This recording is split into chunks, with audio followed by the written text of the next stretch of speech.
Welcome back to Night Mine, friends. Thanks for joining me this evening to review our Trailhead research project results. It's taken slightly longer than expected to finish compiling everything, but I'm happy to say that I've collected what was needed, and while there are some expected results, there are a few surprises. Before we begin, I would like to thank everyone who sent an email. Regardless of whether or not you received a reply for follow-up questions, I did receive your report and I appreciate it. Your experiences and information combined yields an excellent picture of the field and illuminates the way forward for new creators, and I thank you for your insight.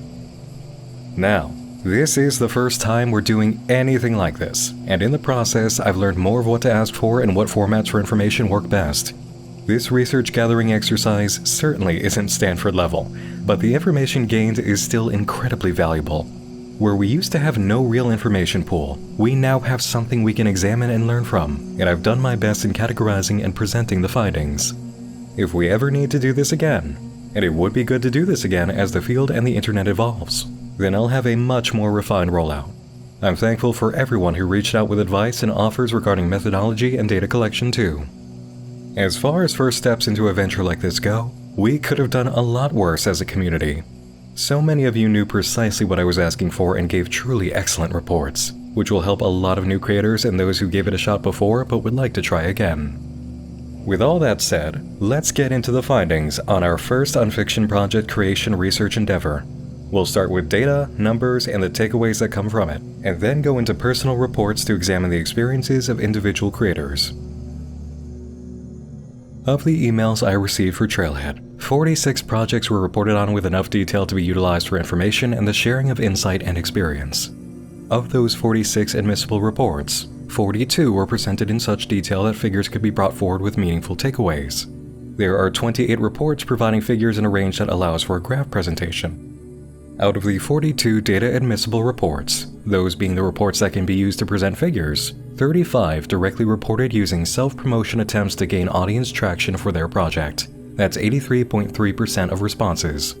Out of the 35 reports with statements of self-promotion tactics, 25 directly reported using Reddit to gain audience traction for their project. That's 71.4%. Out of the 25 reports with statements of using Reddit for self-promotion tactics, 14 directly reported using r/ARG to gain audience traction for their project. That's 56%. In addition, one creator outside the 38 data admissible reports discussing their history reported using a subreddit for self-promotion in their premiere project, then went on to create their first big hit.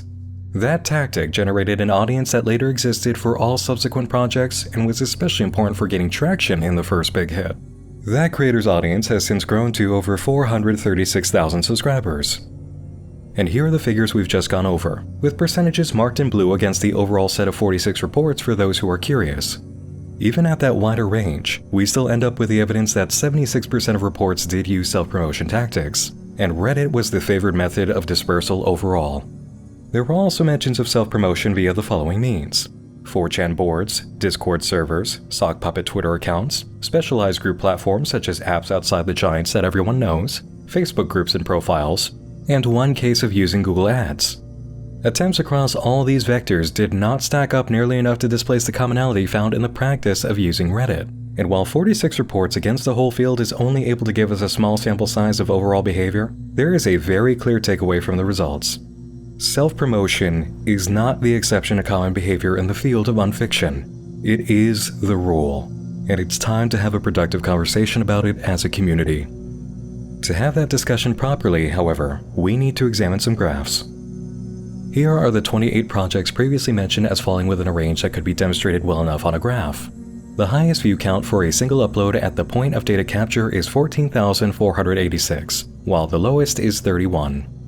Bear in mind that all of these projects are video-based, though not all are platformed on YouTube. We'll get to that differentiation shortly. The bars represented in blue stand for the highest view count for the entire project up to the point of data capture, if the highest view count was the first upload. If the highest viewed upload was something after the very first installment, the view count is represented in green, which I refer to as the high watermark. Red bars represent subscribers or followers depending on the platform. Now, why are we only looking at 28 projects on this graph if there were 46 reports that worked for the overall research? Let me list out my reasons for the exclusion of the remaining 18 reports for this exercise, so you can understand what we're looking at. In order to get a good sense of how projects perform on average, I had to narrow the scope of the graph to focus solely on video-based projects, which were the majority of all reports. While Unfiction projects and ARGs do take place on sites that aren't video-based and operate in ways that may never include video, the inclusion of non-video projects figures in competition with so many video-based projects among the reports would have skewed the data. It wouldn't make sense to try listing a Webtoons-based project among a sea of YouTube-based projects. For that exact reason, one project had to be removed from graph data, but I'll give you their figures quickly. 1,000 views and 46 subscribers over the course of 11 months, 2 weeks, and 3 days. There was a case of 3 Twitter-based projects in the overall report group as well, and for the same reasons as the Webtoons project, I had to exclude them from the graph. Figures for one of those projects were so low that, quite honestly, it wouldn't even be visible on a chart, while the other involved a Twitter account with numbers I couldn't verify. 2 projects involved all of their media launching on a single day, which, in the grand scheme of continuously uploading or multi-upload projects being the trend of the graph, would have skewed the data. 3 projects involved erratically skewed numbers from the onset due to launching the story in the midst of already present activity in such a way that their figures could not be included in good conscience, and there were variables that didn't run consistently with the other projects on the graph. You'll have noticed by now that this was a wider spread problem in my review of the reports than some other research projects might encounter, but seeing how we're studying work in the field of ARGs and Unfiction, this is not a surprise. One project included the same issue as the previously mentioned 3, was several years older than all other reports, and included variables that did not run consistently against the other projects. For all those reasons, it was excluded. 4 projects involved low numbers across all aspects by creator reporting and were also cases in which verification of numbers were difficult. Degrees of media removal were also found in these cases, which again would have messed with the data. And finally, 4 projects that could have been included in a graphing exercise were not, because their numbers would have made the task of graphing them inconceivable due to their extraordinary results, with the lowest high view count among them being over 54,000, and the highest view count being, I'm not kidding when I say this, 5.7 million. And don't worry, we'll be talking about that one for sure. What I can give you is this. Had I been able to graph those last 4 projects in a way that was visually adequate with the standing 28, the total number of project reports for the following exercise would have been 32, and of those 32 projects, the breakdown goes as follows. Only 5 held an all-time high view count on a video that surpassed the 10,000 views mark. That's 15.6%. Let me reiterate that. Out of 32 projects, only 15.6% managed to break across the 10,000 view mark. Only the top 4 I can't place on a graph surpassed the 10,000 subscriber or followers mark. That's 12.5%. 12 projects sit in the all-time high view count brackets of 1,000 to 10,000 views, with the highest reaching just over 5,300. That's 37.5%. Another 12 projects rest between the 100 view count mark and 1,000. Again, 37.5%. Only 3 projects exist in the mark below 100 views as an all-time high, and 2 of them are less than 3 months old as of their launch date, 9.4%. If we average out the 28 projects we can visualize, with the highest view count being 14,486, we reach an average mark of 1,933 views. But is that really the point anyone should be aiming for or measuring themselves by? No, and I'll show you the reason. This is the graph I could actually put together without reducing 27 of those projects to statistical ants. You'll immediately notice that the project all the way to the right is significantly higher in views and subscribers than its peers. That's Project 28, the height of 14,486 views, and it's due to the project being covered on the channel Inside a Mind, a fellow Unfiction broadcaster. This sort of event is rare within the field, and in order to see the actual range of what's normal for a project at a glance, we need to eliminate number 28 from the graph and zoom in. Now we've got a better picture, a range of 5.3 thousand views at the top and still 31 at the bottom. If we average these out, we get a new target, 1,468. That's the average though, the mathematical average taken using the usual mode of calculating one. But visually, you can see there is a range here of view counts that are close enough to be considered a group, right? Projects 5 to 13 seem to really flow together, and then it slopes upward significantly at Project 14. To understand by the numbers what we're looking at for what we consider average, I broke down the 27 projects here into brackets of 500. 0 to 500, 500 to 1,000, 1,000 to 1,500, and so on. The result was that 11 of the 27 projects fell into the 0 to 500 range for highest view counts, and the next biggest batch was 4 projects in the range of 500 to 1,000. By majority, the projects on the graph fall in the wide range of 0 to 1,000 views by a sum of 15. So if the weight was on the side of 0 to 1,000, then what happens if we make brackets in the range of 0 to 100, 100 to 200, and so on up to 1,000? Then we get this. And to understand it even better, I've included the amount of time each project in the brackets have been live online in parentheses rounded to the nearest month. The first group is interesting because we have 2 projects out of 3 that have been only online for about 2 months. That itself is a case in which we understand they very well may break out of those brackets if we give them just another month or 2. The same can be said for one of the projects in the bracket of 200 to 300 views. But at a glance, it's easy to see what can be considered a concentration of projects, and it's in the range of 200 to 600 views, where 9 out of 15 projects rest. Now, this is our first venture into doing a research project like this, and it is open to fallibility and error. I personally believe that a second round with a much wider pool of reports than I currently have would give us a much more precise understanding. But as a glance at the way things are using this current sample size, and from what I've personally seen and known of the field, the findings feel right.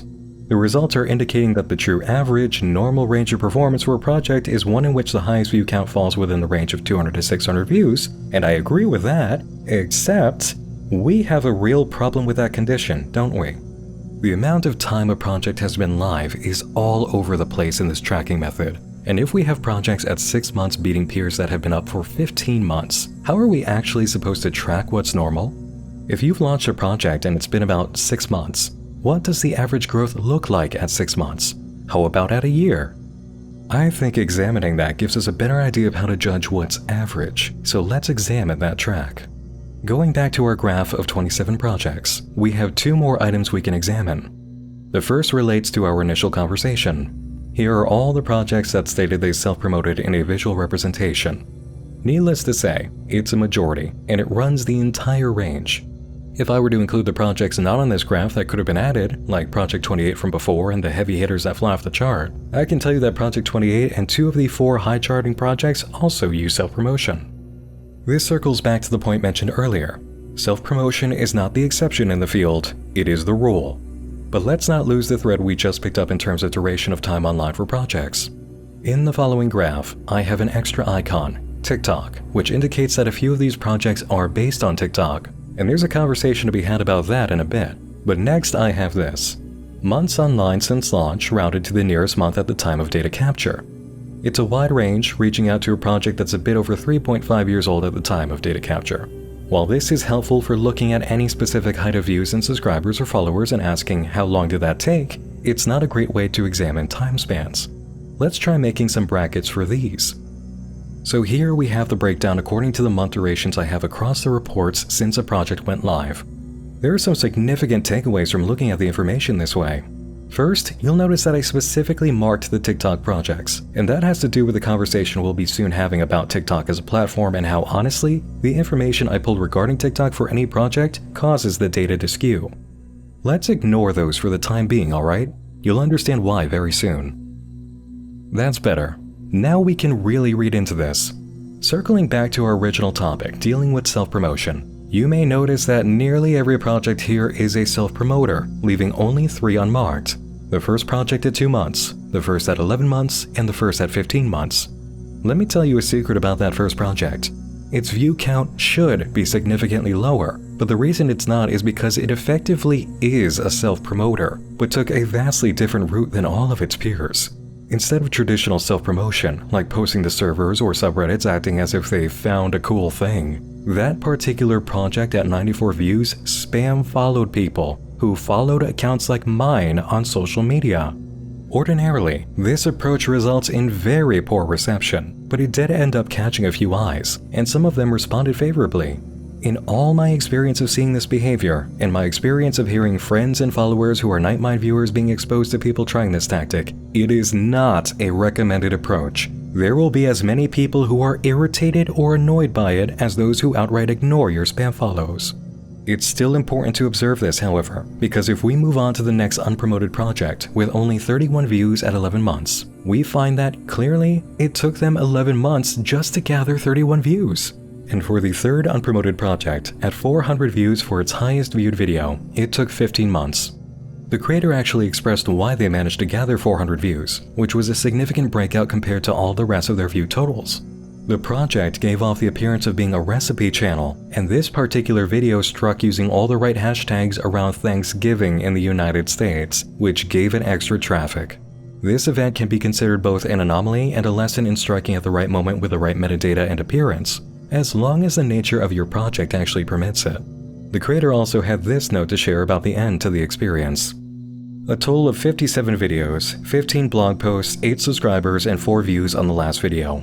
I am extremely frustrated and dissatisfied. The small successes of the project feel random and inexplicable. The long-term engagement doesn't feel relevant at all.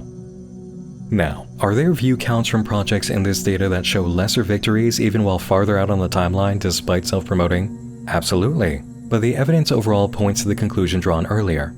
Self-promotion is the rule of starting an audience for your project if one does not already exist. The idea of natural growth, as we used to think of it, is a fantasy. It's false. And in observing cases where it was attempted, what we see are woefully low performances in terms of audience accrual. Even the case of spam following, while historically being a poor approach, still resulted in getting some semblance of a following. And in personally speaking to someone who discovered the project by being spam followed, they expressed genuine curiosity and interest in that project because they're a fan of Unfiction. This is a very tough reality to confront for people creating in our field, because we live by a code of this is not a game. We play pretend so hard that we don't actively tell people this is fiction, so we don't do advertising, because that is a direct violation of so much that makes this storytelling special in the first place. And yet, here's the evidence that in order to truly get any traction, you need to actively spread your own work and violate what we've seen as our own magician's code. Whether claiming it's a cool thing you just found, or boldly posting to a space for ARG fans announcing your own work. There is, and always will be, plenty of room and plenty of ways to preserve the un-part of Unfiction and keep the alternate reality atmosphere of our work. But it's mainly for the people who are uninitiated in finding this realm of storytelling. The magic of this is not a game crafting is in keeping a public storytelling front for people to happen across that lets them slip into a world they've never known, presented through an art form they didn't even know was possible, and for those involved to play pretend along with the characters and events. But once you've learned that the magic show you're watching is just a series of cleverly constructed and planned tricks, you're already part of the inner circle, and where the excitement and wonder of finding this material for the first time used to be, there's now a hunger to see more of it, despite knowing the secret. Once you've engaged in one performance in our field, you become aware that the magicians are really just illusionists. The best way for new performers to gain an audience is not by performing in public and hoping it works. It's by going to us, the people who already know, the people who are open and actively searching for new material, who they hope will be receptive to them because they're just as passionate about it as we are. It's not the job of new Unfiction creators to trick the people who already know the tricks. It's to impress us and enthrall us with the new ways, styles, and presentations by which they do it, while keeping that magic facade for anyone new who will come across it. We are not new. We've been here. And believe me, new people will find it, especially as good self-promotion tricks are used in places that aren't r/ARG or the Discord servers of existing projects. Quite often, someone presenting themselves in character on a subreddit is enough to work, or keeping the facade just right for their character as they strike out on YouTube, like we saw with I Am Sophie, Diminish, Daisy Brown, and so many others. If you play the performance right, you will get new audience members who someday will tell people that their first Unfiction experience was yours, and that's how they discover the art form. It's time for us to accept that as the audience new creators know, trust, and respect the most, they're going to be coming to spaces like r/ARG, Unfiction project servers, and other associated groups to share what they've made. Without their peers and fans of this type of media starting the audience and spreading enthusiasm, an audience will most likely never grow.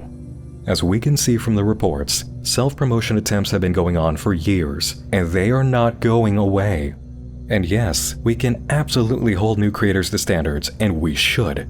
But the way that things have been for a while, just shunning or talking down to people or making fun of poorly disguised "I just happened to find this post," it's got to stop. Anyone who went anywhere needed to self-promote. You cannot deny the evidence.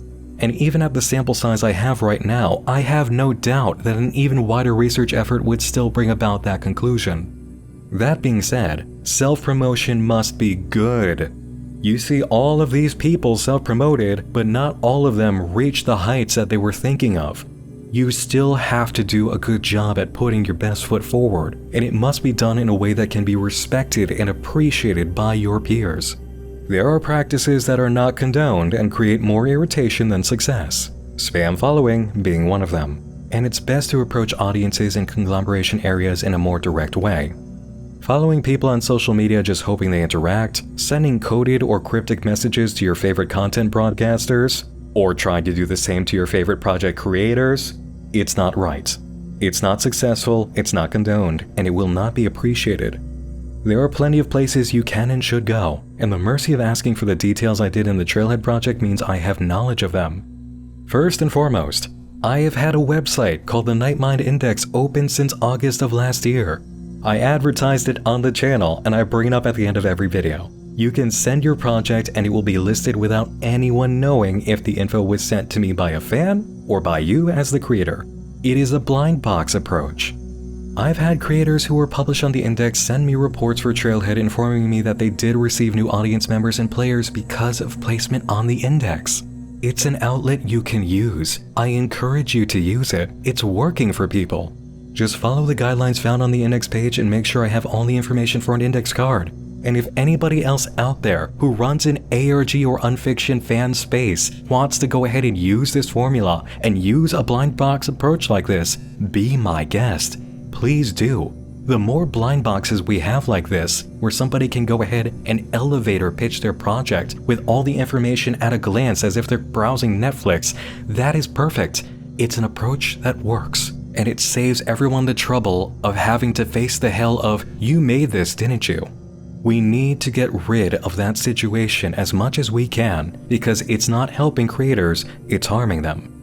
You also can use r/ARG and its Discord, but as with any subreddit or Discord server, you must abide by the rules and the etiquette and present yourself to the best of your ability. Be sure to read the rules and know where to navigate for whatever you're there to do before you post anything. I'm serious. Read the rules of the household you enter. Do not just spam post your project. One of the best places you can go, not only as a new creator but as a creator hopeful or a fan, is the Vehemence Discord server, which is dedicated to smaller, newer projects, the discovery of them, and guidance for people who want to make them and be involved. I'll have a link to the server in the video description, along with links to everything else I may mention in this video that requires a link. There's a lot of crossover between r/ARG and Vehemence too, so you're hitting a shared pool of communities. And it's more than right to think outside the box when it comes to self-promotion. There are a few projects in my reports that belong to what its members call Slenderverse Generation 3, and many of them posted on r/Slenderman, r/Paranormal, subreddits like that. They also gathered together as a group of creators in support of each other on Discord, sharing their communities, which bolstered all their efforts. You know that saying, a rising tide lifts all ships? This is exactly the case for Slenderverse Generation 3. A very well-made and successful newer project got its start by posting their work on r/Analog Horror, and eventually felt strong enough and supported enough by their peers to post on the subreddit for Local 58, and that project has performed well above average. Many of the Discord servers for existing projects also have channels dedicated to sharing other projects. This too is a way I've seen creators promote themselves in the reports, and it's a really good idea, especially when a project suddenly hits a stall or it winds down. People want new material. What better way to spread it than in a place where they're waiting for new material, or something just ended? Ultimately, if the people you're speaking to or sharing things with already know the magician's code of Unfiction, then speak freely. You know the company you keep. In all other aspects everywhere else online, put on the outfit, play the character, and be a magician. Now, if you're not a creator, but instead a fan and participant in the community, you already know what to do. You can fulfill a role here that serves you and helps new creators in the community as a whole. Be helpful, be kind, be there, look at new stuff, and spread the word. Be one of the first people there for a project and give that creator the kind of boost they truly need. A viewer by the name of Ulster sent me a research report they conducted actually, for a master's paper on how unfiction and dark media projects spread by focusing on where the word of mouth was online. The findings pointed to Twitter posts by project followers being a major source of promotion. Here are some quotes from the paper.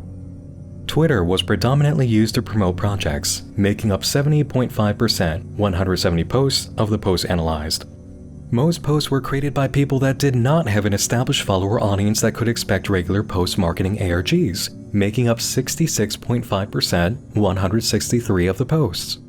The majority of the time, social media posts marketing a dark media project were not created by the creators themselves. Most posts were created by third-party, independent posters. Most were ordinary posters with no large audiences and no motive other than to share excitement about a project or requesting help deciphering the puzzles of an ARG. So, in terms of where audiences really first come from, according to the research I've gathered and from someone's master's paper, the answer is this. It primarily comes from a creator's initial self-promotion attempts among their own peers in ARG and Unfiction discussion spaces, or social gathering areas that a character in the project can be seen participating in. And then it comes from you, the people who give those creators a chance and then talk about them in social spaces and spread word of mouth. I can also add my own testimony to this.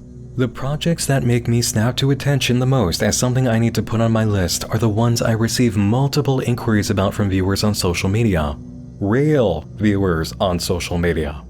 If I receive 4 or 5 tweets about a project from active, real Twitter accounts that did not just sign up over the course of a few days, it's immediately apparent that I should look at whatever is being brought up. That is my truest system of trust when it comes to getting recommendations. Literal audience members, real people who love these projects, tugging at my sleeve online with real enthusiasm for something that impressed them. Sock puppet Twitter accounts are obvious from 2 miles away. Do not try to deceive me with those. Do not try to deceive anybody with those. Make your audience and they will spread the word. It's happened before. It happens so often for me. And then look what happens as a result. I take a look, I like it, I make a video, and then it's being broadcast to hundreds of thousands of viewers who may then join your ongoing audience. This is how it works, and it starts with a very simple truth we've all got to embrace now. People self-promote because they have to, and it's time to not only let them, but encourage and guide them. Now, once people are getting word out about their stuff, what can they expect? Let's go back to the previous screen. Results may vary is certainly the tagline here due to any number of factors.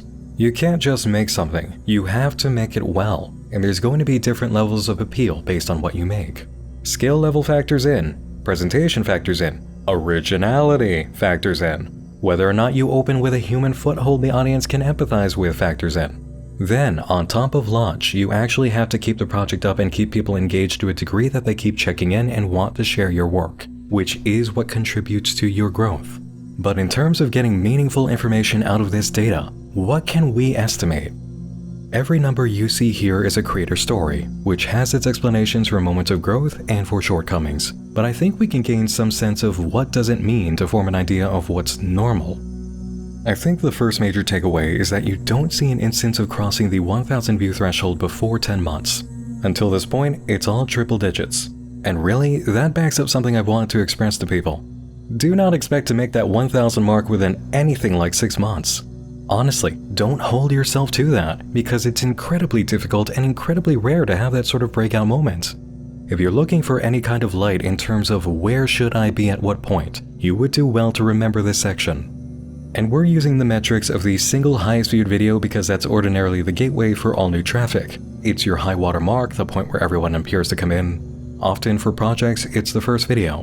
But high watermarks typically are the result of an external factor bringing attention to one particular video in the course of the work and are not really indicative of a stable audience. And because I know about the nature of the projects with high watermarks, I can attest to that being the case. For that reason, I'd like to make an adjustment here.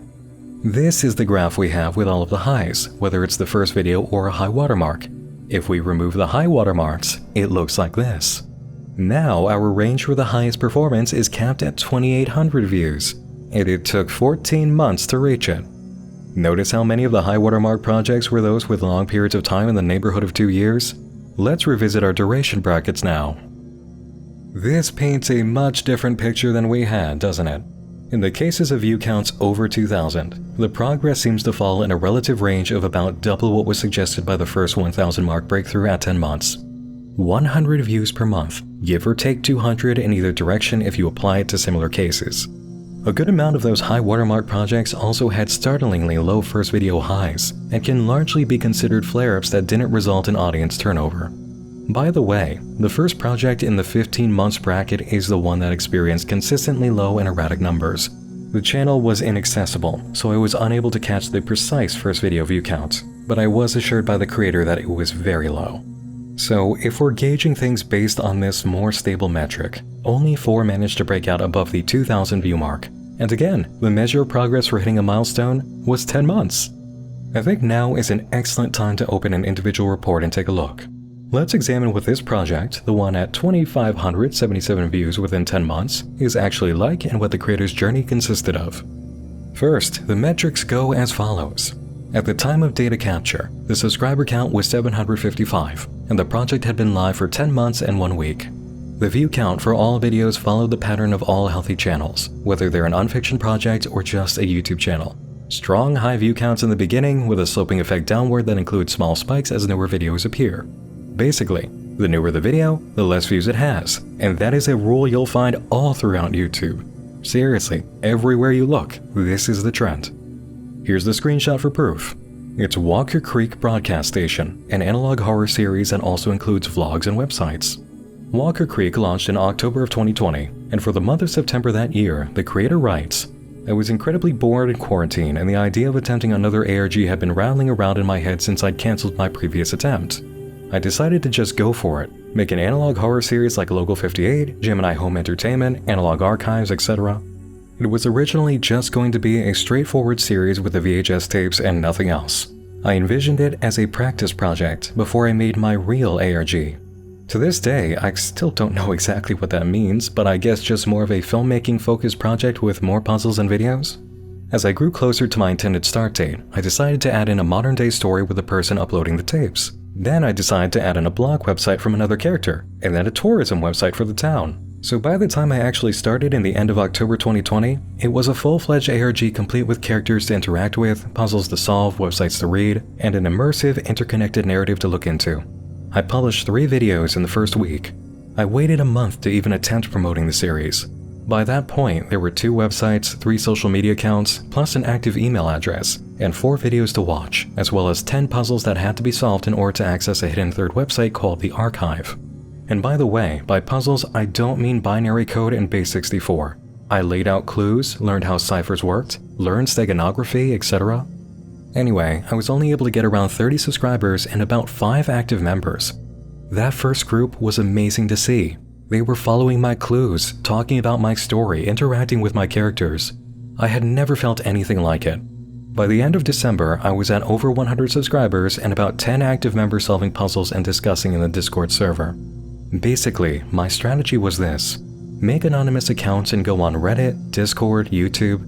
I'd make 1 long text post per subreddit with a more elaborate explanation, and then every few weeks check in and see if someone asks, "Hey, are there any new/good/interesting ARGs out there?" If they did, I'd tell them to check out Walker Creek. I'd link the channel and sometimes a website or 2. But please, if anyone is going to employ this strategy, they need to know not to be obnoxious. Don't spam subreddits or Discord servers with your ARG all the time. I only did it when someone specifically asked for recommendations. I also posted about new videos on subreddits and Discord groups for ARGs and analog horror. It grew steadily from that point and really hasn't changed in its rate of growth since the start. I get about 100 subscribers per month, sometimes a little less. During the point of February 2021, 4 months after launch, the creator writes, "This was the point where I was really settling in. I was surprised at how they fell in love with the villain of the series and how they ended up being more content with just sitting back and watching what happens rather than theorizing constantly like I saw in most other ARGs. I was also surprised at the fact that I had nearly 300 subscribers, but only around 5 to 10 active community members at a time. That's still true with my current 700 subscribers, but it didn't matter. I had enough of a community to be satisfied, and I was in a steady rhythm with content creation." I don't have precise information for the moment that Walker Creek surpassed 1,000 views on the first video, but if the amount of subscribers has always kept in lockstep with the amount of views, then I'm guessing it was between 4 and 6 months from launch. Walker Creek is definitely the picture of a successful project. It's done incredibly well in all aspects, especially for its time span, and we can consider it very much above average in terms of performance for the field. The next 2,000 view mark comes in at 12 months, 13, and 14. We also see the same area for 2 more projects that reach 1,000, 13 months and 15 months. I also want to highlight something interesting, which is the 6 months mark. At 6 months, we have 2 projects in the bracket of 400 to 500 views, and I think that tracks pretty well. Everything as far as targets go is going to be a range, and you could say that these 2 projects are within a 200 views range of having picked up 100 views per month, which, in starting out, would actually be healthy progress. Seriously, think about it. If in the span of just 30 or 31 days, you picked up about 100 people and it kept going like that for months, that's good. That is a good baseline. By this standard, the 3 projects within the 2-month span would be experiencing normal growth. If you projected the range to be within -200 or +200 on either side of the 100 per month trajectory. The 8 months project would be lagging behind just a bit, but our first 1,000 view mark would be right on target, and the 1,000 plus view projects in the 13-month and 15-month brackets would also be relatively in range. Judging by this criteria, if we're going to find any sort of trend in this data, if a guiding light is what you want, then let's say that the real floating range for a project making average growth is 100 views per month, -300 or +300 as the floating range. Basically, if it's 1 year that you've been live, a full 12 months or so, and you're just cresting at 900 views on your first upload, you're within the low edge of the healthy average range of a growing and functional series. If you're at 1,200 views, you've got a clean bill of health, and if you're anywhere above, then you are tracking ahead. Now, if it's at 1 year running and you've jumped clear of 1,500 views, then you're above average. And in the case of hitting, say, 2,500 views within 10 months, then your progress is exemplary, and you don't need a content broadcaster like me or anyone else to tell you how well you've done. You know you've done well. This way of looking at things also takes into consideration something very important. Your first 3 months are your building blocks. Don't expect to blow up within that time frame. Do not put that pressure on yourself. You are actively building the content that gives people a solid look at what you're doing and what your project really is during the first 3 months, and getting the ball rolling on forming an audience and seeing word of mouth spread. If it's the end of 3 months and you've just crossed over 100 views on your first video, but you've got a nice little group of eager fans in a Discord one of them made, you are right where you need to be. It took 2 months for Walker Creek to even get about 10 people who were active players and not just viewers. Remember that. So what about the project in bracket 18? 849 views, 18 months. If we judge by the 100 views per month criteria, then the result is almost half of that center range. That's the same case we see in the project at 37 months too, actually. It's right at halfway, definitely below the average we're proposing. What I would say about these cases is that if you're tracking at half of whatever 100 views per month would be, yes, you are operating below average, but it's nowhere near objective failure. Absolutely nowhere near it. Point blank, I believe that if you make a project on YouTube and succeed in only getting over 500 views for that first upload in a year or less, you did well for your first start. You proved something just by picking up that much in this gargantuan ocean we call a website. And if you made less than 500 in a year, or less than half of whatever 100 views per month would be for the time your project has been live, you can't consider yourself a failure either. Objectively, if you're going purely by numbers, then some might call it a failure, but personally, I have the following definition for failure. Even when things look bleak, or it seems like you're not going to achieve the goal you envisioned, if you quit while you still have the power and ability to finish what you started, only then have you failed. It's that simple. If you can't, then it's okay. But if you quit, you have chosen to fail. And that's the difference. It's not the runner who crosses the finish line last who loses. It's the one who gives up halfway through when they could have carried on. That is a choice that you make. And in a marathon scenario, the runner could have chosen to fight on, cross the finish line even in dead last, and still held their head up to tell people for years, I went the distance. I did not give up. And even then, failure is redeemable. If you learn nothing else from me tonight or ever, I want you to learn this and take it to heart. Failure is redeemable. You are never beyond redemption for your failures or mistakes. It's as easy as examining what went wrong, why it went wrong, what you can do better, and then giving it another try with the best of yourself and everything you've learned put into action. Failure is not death. It is an opportunity to learn and grow. If you're looking at this chart or thinking of your own work and realizing that you match the numerical, objective idea of failure, but you finished your project, I am telling you outright, you did not fail. And if you did quit when you could have kept going or rethought your work and direction, it is as easy as getting back up and using the lessons you learned, even if it's not for Unfiction. You are redeemable. Your failures are redeemable. So, there we have it.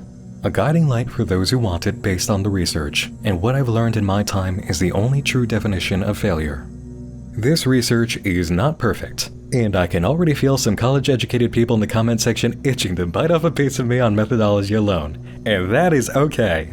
I don't come from a degree background in performing this sort of thing, but for all it's worth, these are the findings, and these results are what I believe you'll more than likely encounter as the average experience in the field of storytelling.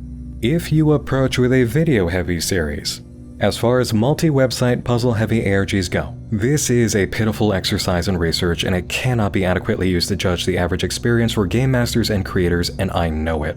We will need a different research effort in order to approach questions on that side of Unfiction work, and I don't want anyone who runs something through, say, a personal website, a Twitter account, and a GitHub for their project to use these findings as a tool to measure themselves. That is a very different beast, and in time we may tackle it. But do not judge your worth in any sort of project that is not some super heavy video-based thing by this research. It is not the same. I will stand by this fact, however. We can all learn plenty from the research because there are some widespread truths found within, many of which will come from the personal reports and not the precise numbers and figures. We've already established the fact that self-promotion is necessary and it is a common behavior. Another wholesale truth to observe was hinted at in the report for Walker Creek. Here's the graph again. Do you notice how few subscribers or followers there are compared to views in every single case?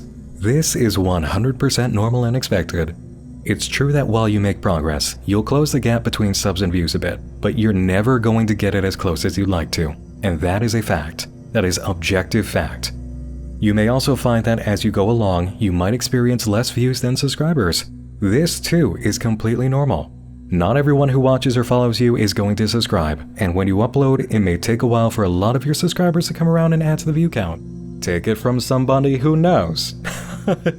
Don't worry about the ratio of views to subs. This is the way it goes in every single case.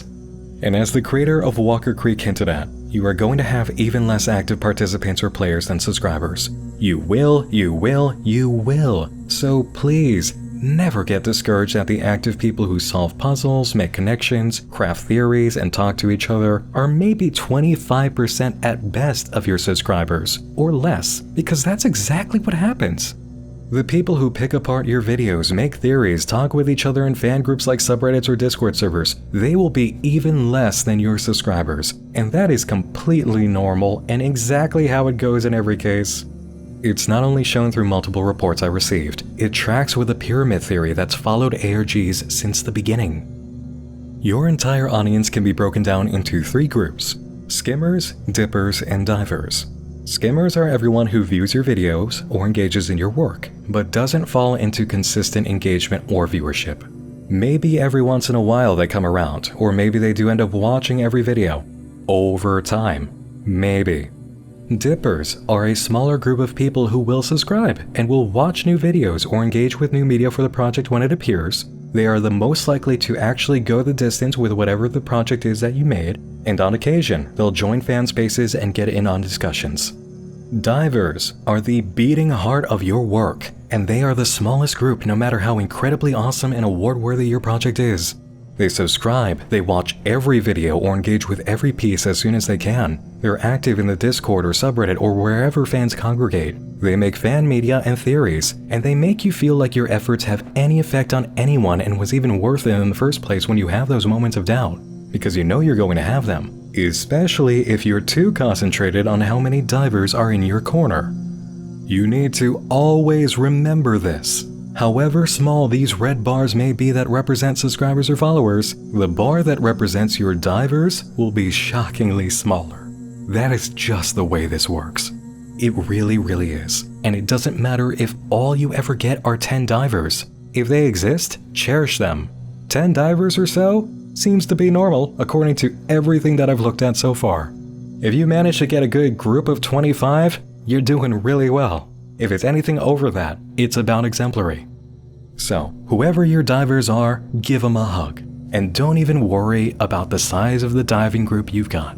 Just be glad they're there. We're almost ready to move on to personal reports, but there is one more matter of numbers and graph-related information we need to examine, and you're going to want to make sure you're still sitting down for this one. Here is the graph with marks of self-promotion and months online. I want you to hone in on the 2 TikTok-based projects for a moment. What jumps out at you first? How high the view counts are with no self-promotion, or how quickly those views were gathered? Because both are pretty significant findings, right? Well, I'll tell you a secret. Look at project number 1, all the way on the left. At the time of data capture, it had been on YouTube for 10 months, 2 weeks, and 2 days, and in that time, collected 31 views at its height for a single video and 3 subscribers. This project also launched itself on TikTok, and for its first video, it gathered around 5,000 views. For the second, over 4,000. And for the third video, 2.1 million. Let me repeat that. 2.1 million views on TikTok. And on YouTube, the same video couldn't even reach 50. The account on TikTok gathered over 12,000 followers. On YouTube, it couldn't even make 10. If I had used the TikTok numbers for this project on this graph, it would have joined the club of projects I couldn't even represent to you by visual means. Speaking of those, next in line would have been Diminish on YouTube, with a height of 53,379 views and 19.1 thousand subs at the time of data capture, also having engaged in self-promotion. Coming up after Diminish would have been Hi, I'm Mary Mary at 821,931 views and 107,000 subscribers, and it was another case in which there was self-promotion. The final 2 projects that weren't possible for me to graph were both TikTok projects, and neither required self-promotion to get an audience started. The first is PB Here, which had a high view mark of 1.7 million at the time of data capture and 1 million followers. And the all-time blow out the speakers project out of absolutely everything I've seen in the reports, and to be quite frank, in years on Nightmind, is 10 Tapes, which gathered 5.7 million views on its first video and 245.2 thousand followers at the time of data capture, and has shown consistent audience attention at jaw-dropping support levels. At the time of the data capture, it had only been live for 3 months, 1 week, and 3 days. In order to keep my sanity while putting together all of the content needed for this video, I stopped into my Patreon Discord server one night to share my initial findings and graphs. The patrons were excited to discuss things with me, and we had a conversation about the overwhelming results concerning TikTok projects. In the wake of that discussion, one of my patrons, who also sent in a Trailhead report, decided to run an experiment. They opened a TikTok account and uploaded just 2 videos, neither of them with tags, using original sound, and with no self-promotion besides mentioning what they did in the Discord server. Here is the result 24 hours after initiating the experiment. The first video gathered 7 views, while the second picked up 880 views in 24 hours with no tags, original sound, no self-promo, on a brand new account. The creator who tried this said it best, "It's not even a monumental amount, but it legit feels like I put in a cheat code." And honestly, yeah, it does seem like a cheat code. Everything to do with TikTok projects from the research seemed like just using the platform itself is a speed hack to an audience with numbers that crushes attempts on YouTube. And this creator's 24-hour experiment proves it. Even the creator of PB Here suspected as much, writing this in their Trailhead report. This sounds pretty ridiculous in hindsight, but to be honest, I hadn't expected PB Here to go anywhere at all really. I just uploaded the first episode to TikTok. I think the first episode is important, so I'll go into detail on it. I believe that TikTok prioritizes your first upload on a new channel more than any other on your channel. I think it's because they're trying to figure out who your audience is, and they also want to hook you on the idea that you could go viral. On the topic of getting noticed at first for your project, they also wrote, "This is hard. I think it's all luck, to be honest, but you also have to make sure that a first impression asks a question. And consider TikTok, honestly. It's one of the only social medias where people can't pick what they're going to see, so you actually stand a chance of getting seen. Just beware that TikTok wants constant upload and engagement, and you're never guaranteed an audience even if you have followers." There definitely is something about TikTok and its algorithm that is doing a stunning job at exposing new content to people they might otherwise never see. I can personally attest to seeing brand new videos and accounts appear on the For You page with no views, no likes, and sometimes from brand new accounts. And really, if you think about it, there is no better discovery vehicle for people trying to make things and gain a natural audience than TikTok for the very reason cited above in the PB Here report. It's one of the only social medias where people can't pick what they're going to see, so you actually stand a chance of getting seen. Now, before 200 of you decide to take your project plans and immediately reconfigure them to work on TikTok, hear me out. This is still a platform. It still has its setup and culture. Unfiction still requires knowing the context of where you're posting, and you still have integrity that must be held on to for your storytelling. Allow me to be crude for a moment, so I can really get this point across. You are not fame whores. You are artists. The quality of the work comes before everything, especially views. Everyone wants to be seen. Everybody wants an audience big enough to feel that their work is healthy and people genuinely do care. Everyone wants a number that shows them the effort was worth it. But it is the juvenile mind and novice heart that clings to numbers as an ideal. And I will tell you this from personal experience of having dealt with creators who never got over the obsession with numbers. Once you make the accrual of numbers your objective and true measure of success, you will never be satisfied with your work as an artist, no matter how beautiful the piece you composed actually is and how much impact it had on real people. It is a very sad, very painful thing to watch excellent creators you admire become obsessed with numerical performance, and to hear them later trash their incredible efforts and achievements because it didn't get them to heights they keep insisting they need to reach. That mindset is a trap, and I have seen it crush incredible people that it catches.